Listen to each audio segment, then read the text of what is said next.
we must talk about Lindsay Ellis. Of course we must not, but a lot of videos dealing with pop culture have that format in the title. We must talk about Baba, and they are usually things that we most certainly do not have to talk about. But I really feel like talking about Lindsay Ellis, not because I want to disparage her. There are YouTube guidelines that prohibit me from doing it, and also because I'm actually much more decent than you would expect of a right-wing evildoer like myself. And the reason I want to talk about her is that she is an example of what is on my mind for a number of weeks by now, and that is the overall effect of intelligence and indoctrination. I had thought about this topic from so many angles in the past weeks that I feel I have to make like a huge series about it and research it to death, and instead I decided to make once in a while a mind flow video like this one about the overall topic. And in Lindsay Ellis you have a girl that is overtly intelligent, and this makes it interesting because she is on the polar opposite of my belief system. Lindsay Ellis also is cancelled apparently. At least she has made a video that I have just started because it was suggested to me for whatever reasons by YouTube.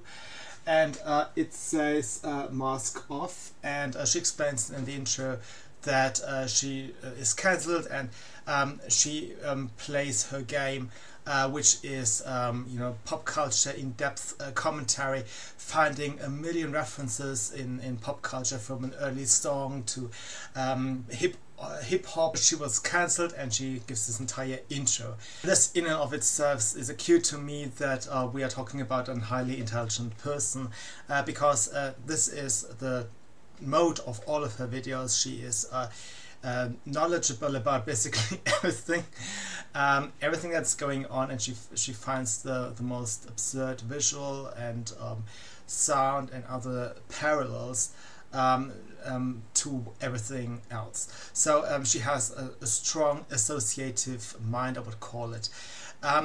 So associative thinking is what I think undergirds the entire woke culture, and she is actually a central part of it, even though she was now cancelled. In what ways, I'm not quite sure, but apparently she was thrown off Twitter. I haven't even watched her entire video, and I also don't care to finish it. Before I even come around explaining associative thinking, you can imagine that associations are what causes a lot of the wokeism today, because people feel reminded a lot of the Third Reich, or they spin all these associative chains.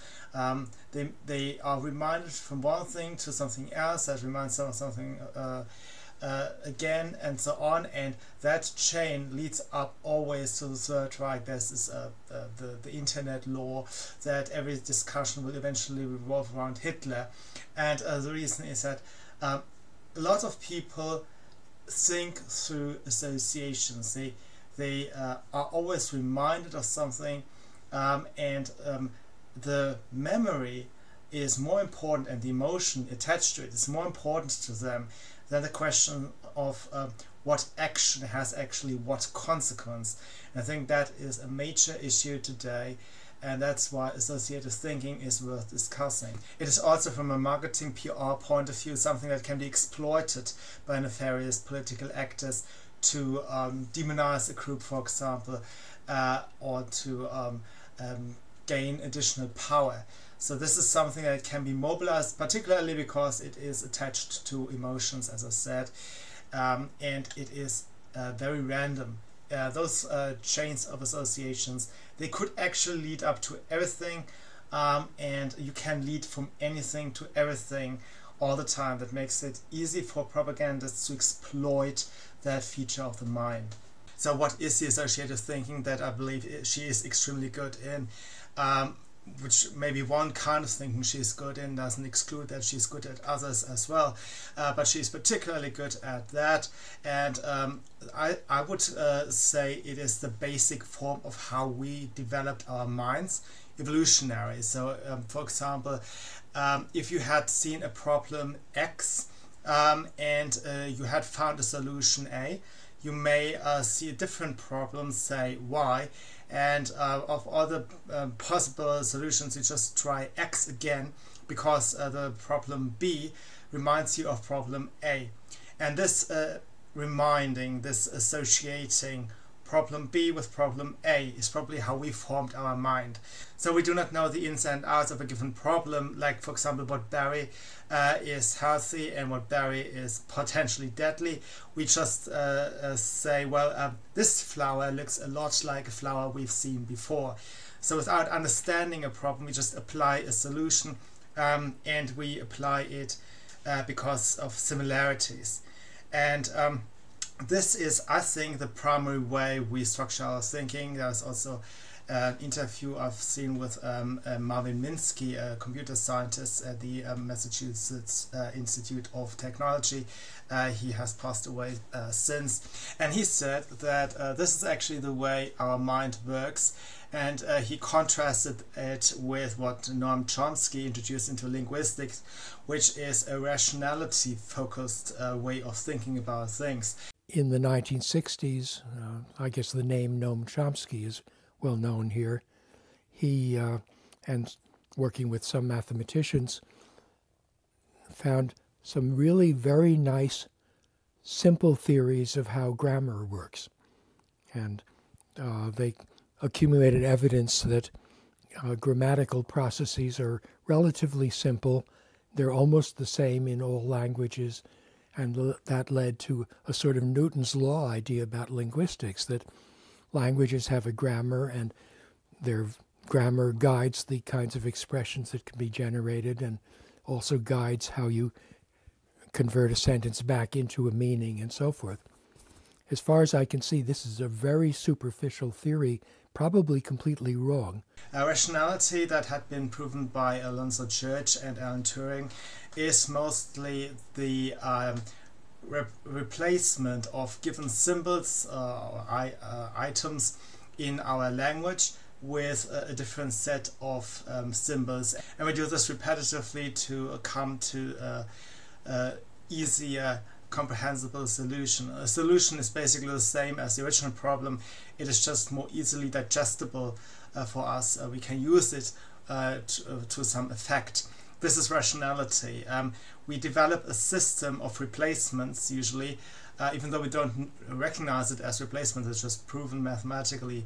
Now rationality possibly is a special case, that we figured that something follows out of something else all the time because we have applied different strategies again and again and again, and then recognize that pattern. A system of rules based on some axioms that you have considered to be valid without any evidence. You don't need any additional evidence at some point, or you have just decided this is now what you take for granted to develop further thought. Okay, so you have some basics, and then you have follow-up rules, and you can construct something and create a model of your mind that is that has a good fit to the reality outside of your mind.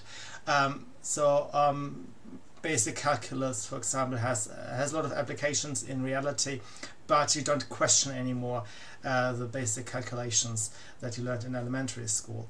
So this is how rationality works. It is a special application of it, and those two things are contrasting, and I think they are clashing now politically in a big way, because associative thinking lends itself to error. You don't actually know if a berry is poisonous or not. Even closely related plants can be very different. So you can't actually see, you don't understand the problem if you are just using associative thinking. However, you also can't actually navigate your everyday life without it. There was, for example, this mathematician John Nash. You probably have heard of him because of this Hollywood movie A Beautiful Mind. He never left his home without an umbrella, and the reason is that he was into game theory, and he always thought of the rational consequences of not having an umbrella and the rational consequences of having one. And okay, weighing all of these things, he felt he was on the safe side to always carry an umbrella. And he was so single-minded on applying rationality across all fields that maybe dependent on it or maybe independent of it, I don't know, but he developed severe mental health problems. You cannot actually use all your mental resources in figuring out everything rationally. It is impossible, and there is a reason why the human being has developed rationality at a late stage. But also, rationality is a key factor that probably separates us from all other species. Noam Chomsky has gone a long way identifying that this is how all languages are constructed. And of course, this begs the hen or egg question. Did we first learn to build this rational thinking, and then we decided to use our verbal skills, because even more primitive animals are capable of some communication, right? Or is it that first we had some tools to make very specific sounds, or a large variety of sounds with which we can encode a lot of symbols, audio sequence symbols, and then out of that we have learned to create something like complex modern language. So it's unclear, and maybe those developments developed side by side. And what bothers me a lot is what I would like to call public IQ. And what I mean with public IQ is that the overall intelligence of the public discourse is different from the individual, right? But public intelligence has declined over the past decades a big deal, and you can see that comparing old intellectual discussions, economic discussions, political discussions, even trivial things actually like sex and adolescence, etc., etc. All of this has declined a big deal, and it's not just more aggressive, which is a part of the game, but it's also that it seems to me that the powers that be, our politicians, our media people, they feel they don't want to talk to intelligent people anymore, and that emotions come first, and that complex ideas are always reduced to easy bits that are repeated endlessly, and so on and so on. And while I'm actually not opposed to any of these strategies, I have an issue if they are not supplementary anymore, but if they come to replace addressing intelligent people. I don't want to talk to Greta Thunberg, I want to talk to a scientist, or at least I want somebody who is in that field, who is more educated in a given field, to talk to somebody who is somehow his peer, but from an opposing viewpoint. Okay, so I, as a third person, can glean some information out of that clash of ideas. That's what I usually want to see, and what I get is you are a Nazi, and some songs, Britain, stay in Europe, Brexit, don't leave. There was an actual song to get Britain back into the European Union. I kid you not. And I don't want to talk to boy bands. Okay, it's fine when they are a part of it, but if the entire climate discussion is about a girl, or now she's a woman of I don't know how many years, 20.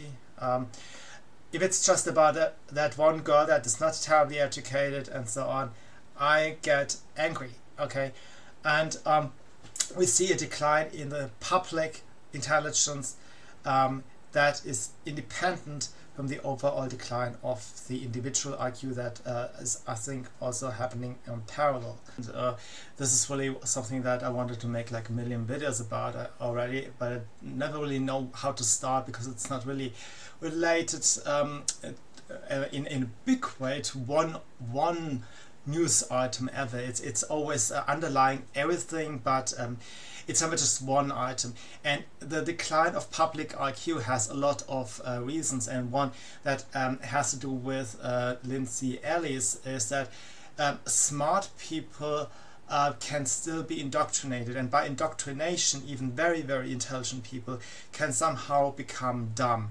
In her case, it was really that she went after J.K. Rowling for this trans issue I don't even care about, to be honest, when she herself then later was cancelled.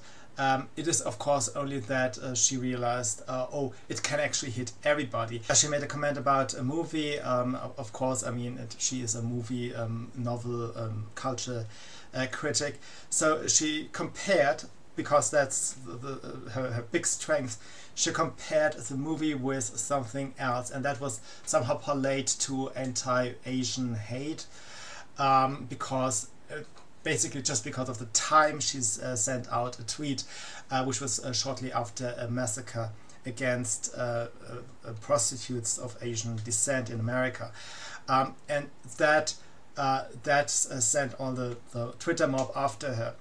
I'm not sure, and actually doubt, that she has drawn any moral consequences out of it. I think she does not grant the benefit of the doubt to others in general. Additionally, I believe that even intelligent people can be made stupid, so to say, ideologically, by working social dynamics against us. So I think for a woman, and she is one, I guess, for a woman, it is usually a way to establish hierarchy by pointing out to the group that maybe she is not the queen, but there are some girls beneath her. Okay, this is not a meritocratic hierarchy women usually tend to build.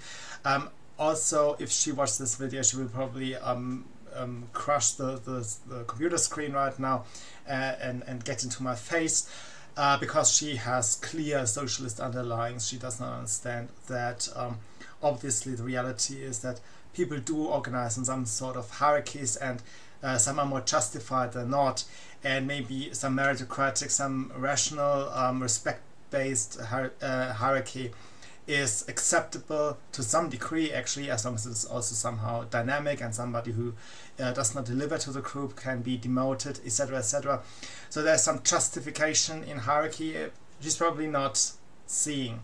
Yet she is engaging in the fight for the upper spot, of course, and she is looking for people like J.K. Rowling that she thinks is above morally. Okay, she doesn't have more money, she does not have more influence, she hasn't sold more books, she is a writer herself, but morally she is superior. So this is how women establish it.